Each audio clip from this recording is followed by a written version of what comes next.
Right. So in this second segment, we're going to talk about global contexts. So here's the summary of global contexts which would be important for reforms in the Philippines. Now, balikan natin yung levels of analysis that I introduced earlier on, no? We're going to look at the global developments which affected Philippine reforms, and after that, we're going to look at how Philippine reforms affected Philippine society. Let's start on the first level there. Now, there are four global contexts that we want to look at here. Industrialism, revolution, European rivalry, and problems in Spain. Now, I've summarized them here, but we're also going to look at each of those in more detail in a bit. No. So let's start with the first one. Or siguro, before I start going into details, let's reflect muna on how interesting it is that when you look at Philippine history, whether that is in more recent times or hundreds of years ago, hindi natin matatanggal yung international or global context for understanding how things happen in the Philippines itself. So, in a way, there is no such thing as a history of a nation that is isolated because we always have to adjust to these things happening around us. Even countries that were not colonized, such as Thailand, needed to adjust to the colonial powers around it, for example. So, yun lang. It's really important and even interesting to see how we exist within this network or this web of global connections. And we see the manifestations of those connections in very interesting ways on the ground. So, having said that, let's begin with the first context here that I'm just going to briefly describe. So, in terms of industrialism, changes in the global economy will affect the way the Philippine colony is managed, which I've said quite a bit na here. Pero later we'll look at what industrialism actually is. In terms of revolution in other Spanish colonies, which I mentioned earlier, leads to the need to reform the Philippines to keep it from revolting and also to restructure its economy. Now, European rivalry between Spain and other European countries leads to the need to secure the Philippine colony from invasion. And finally, problems in Spain between different factions lead to the struggle over the control of the crown.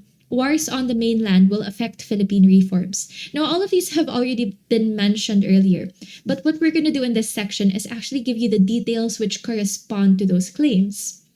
Now, the first idea here, or the first global context, is related to industrialism. Okay, we're going to do just a little bit of world European history here, and we'll describe the Industrial Revolution first. So in the 19th century, economies around the world began transitioning into the global system of factory-based processing. Kaya ito yung image na pinili ko. Factory-based processing was a major development in the way we started to handle raw materials and produce goods, because at no other time in world history had so many products been churned out by a single system. So what is the value of producing random items? And by random items, I mean like almost everything. You have little novelty lighters, you have cotton beddings, you have steam engines, eventually all kinds of mechanical products, clothing, diba? Hats, porcelain that was mass-produced in the UK, and all of these things that went through the factory process versus the old system where mostly it's artisans or cottage-based industries, but smaller scale industries na more family-based which would produce products. Dati kasi diba, family specialization yung pag-produce, kunyari ng boots, porcelain, or plates, ganyan. Now, you had a system where large factories were being put up in central cities, and the people who managed them weren't necessarily families that were related to all of the people working in the factories. No? These were a new kind of merchant.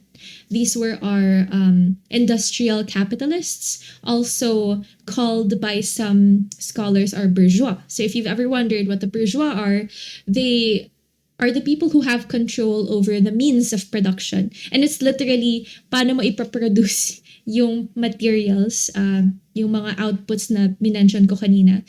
Who controls the factories, who controls the machines, who owns the machines, who sets the rules for laborers, and who hires the laborers. Those are your bourgeois. Those are your capitalists. Anyway, so super crash course world history here, no? And that's what we mean. By the 19th century, many economies around the world, especially in in Europe, were shifting to a factory-based production. And how does this affect the rest of the world? At the time kasi, the majority of what we know today to be the developing world were under colonies. They were either colonized by the Dutch, to an extent, the French.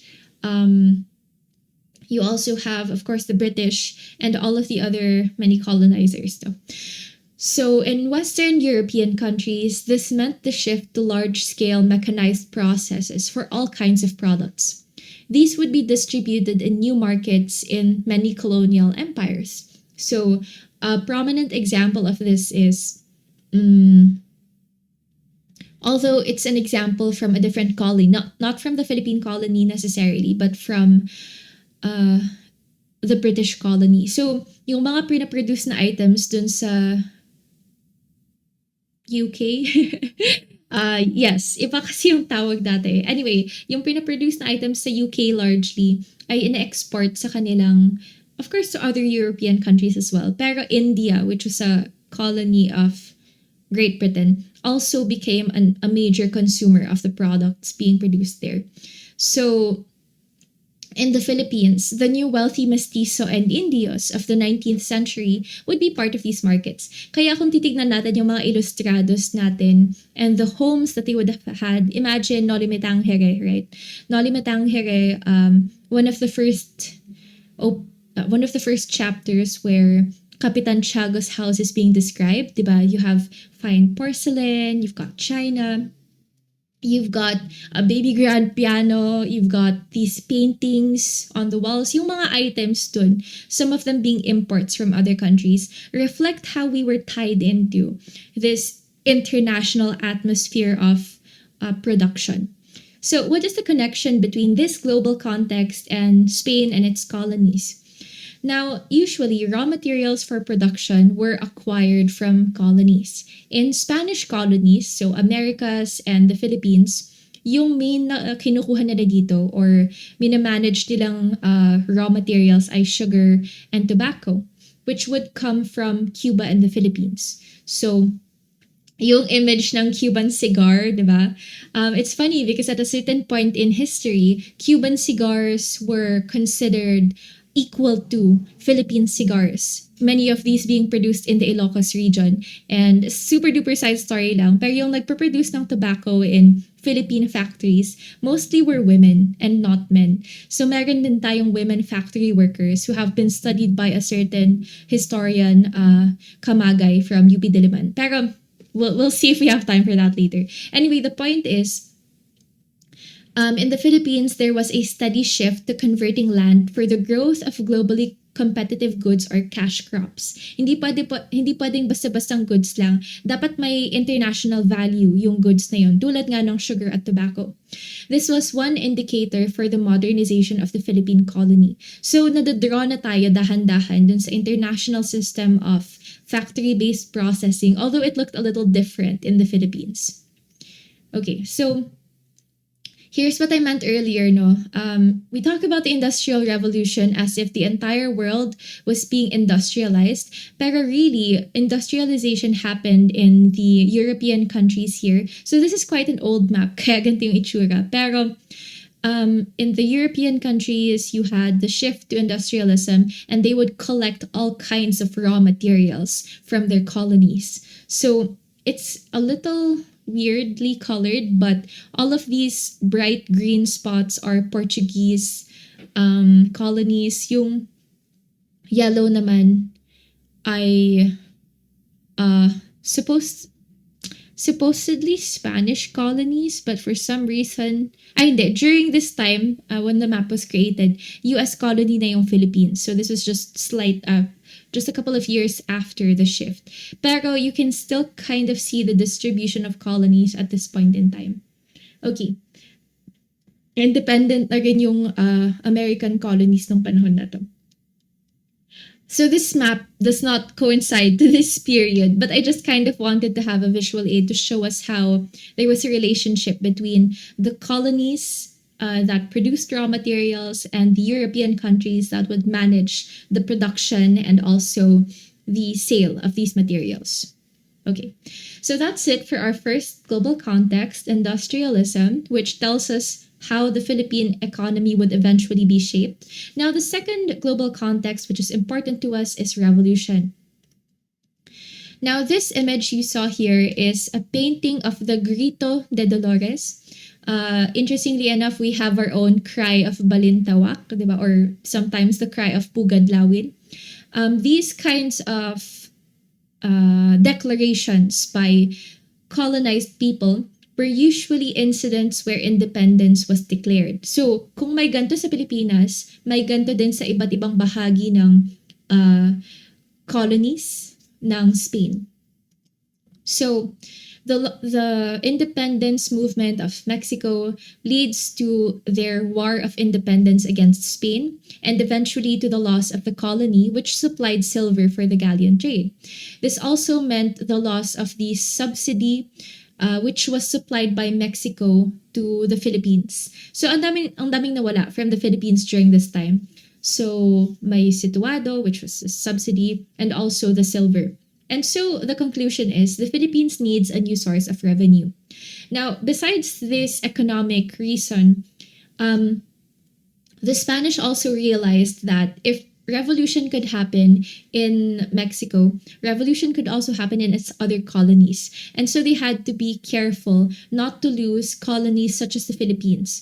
And magulo yung nangyari. They basically failed at that, obviously. But part of the reason for the more liberal reforms we'll see later on, or the nicer reforms, was because they didn't want to lose this aspect of the Spanish Empire. Okay, so that was really quick, no? So far, we've discussed industrialism and revolution. The third item we want to discuss is European rivalry. Now, this is an image or a painting from, I think, one of the wars between Spain and Great Britain. Okay, so here we start to talk about military and economic rivalry between Europeans in general. Now, a war between Spain and the British Empire, we don't necessarily need to know which one, leads to the British invasion of Manila between 1762 and 1764, as indicated in your timeline.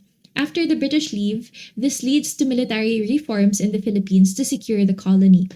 Now, besides this, you have the growth of new naval empires among Europeans, such as the ones mentioned earlier, the British, the Dutch, the French, and the Germans. So this challenges the Spanish-controlled galleon trade kasi dati, the Spanish had the largest global navy, global merchant navy. So parang sila yung may control sa industry na yun, kumbaga. But now with the rise of these new naval empires, there was more competition in the global market. Yun. So the Spanish no longer control the maritime trade in East and Southeast Asia. Remember, kung babalik tayo sa mapa, no? In this part of the world, the Spanish and the Portuguese had a pretty early and total control of trade there. Diba? Nakita natin yung mga mapa dati, which would connect the Philippines to the Americas and then the Americas to Spain. And this was a very, very profitable trade. But now you have new competitors. So, because of the loss of the Mexican colony, plus the fact na hindi na nila kontrolado yung global trade in materials such as silk and porcelain, and the fact na because of industrialism, iba na yung items na dinedemand sa global market, Spain realized that they needed, once again, to find an alternative basis of economy for the Philippines. So many indicators are pointing to the need to reform, which forms our global contexts or the why for reforming here. Finally, we have problems in Spain. Now, I have to explain challenges to absolute monarchies and liberalism, and there are many ways to explain this, but what we're going to do is just describe who the absolutists are versus the liberals. So, the absolutists in Spain at the time um, were usually royals and their supporters who did not want to allow more people to have the right to participate in lawmaking because of the belief that monarchs were given the divine right to rule. So, the divine right to rule is a principle in European governance that began in about the 16th century. And basically, the idea is kings and queens are seated by God. So, they don't need to be accountable to anyone but God. Napipilitan lang silang mag-concede sa ibang factions like nobles or even merchants at moments when they needed funding. But besides that, they usually had kaya absolutist yung tawag. They had absolute rule over their territories, or at least theoretically, yun yung principle nila. Now, on the other hand, you have liberals. These were usually members of the educated merchant and working classes, also sometimes nobles of lower status, who wanted to reform laws within the country. Their objective was to gain the right to participate in lawmaking alongside monarchs. They did this through reform and revolution.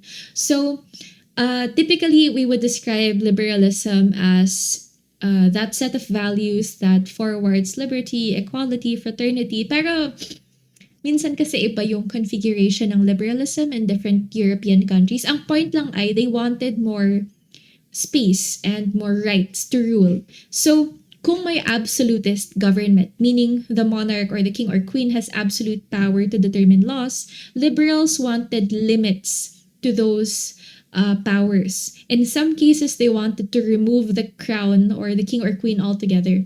So, yun yung struggle na yun.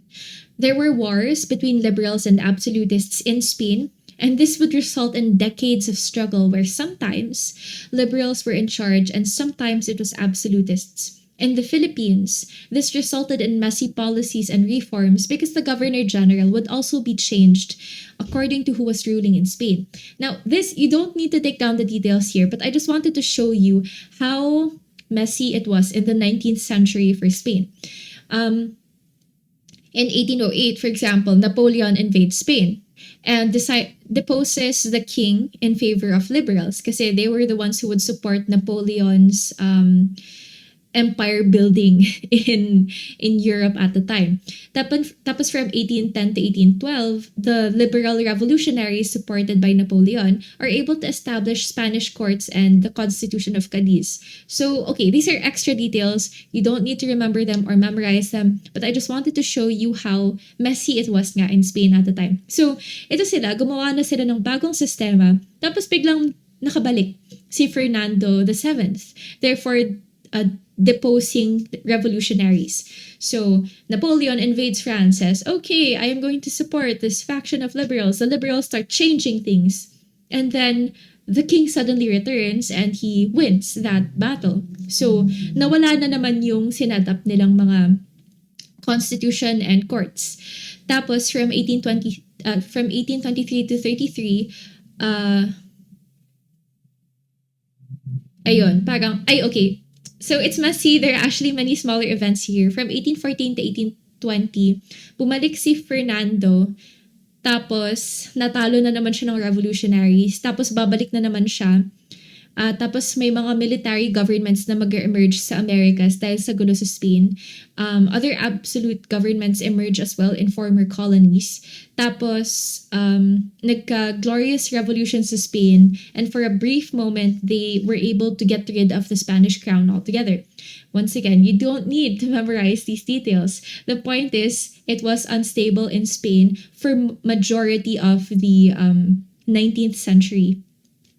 And this is what we meant by there were wars, literal wars being waged by these Spanish people between themselves. So, ayun.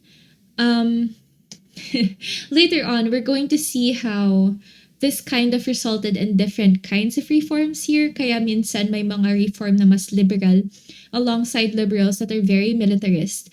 And we'll try to understand how that happened later. But that's it for this section, no? Here we talked about 4 kinds of global contexts which would affect the Philippines with a little bit of a preview on its effects on Philippine reforms. The first context being industrialism, the second being revolution, the third being European rivalry, and the fourth being problems in Spain. So, in the next section, we're going to talk about the reforms themselves with a focus on economic reforms, political reforms, and then religious reforms at the end. So, thank you very much. Those will be reserved for your next sessions, which will be uploaded on our next class day. I'll see you there.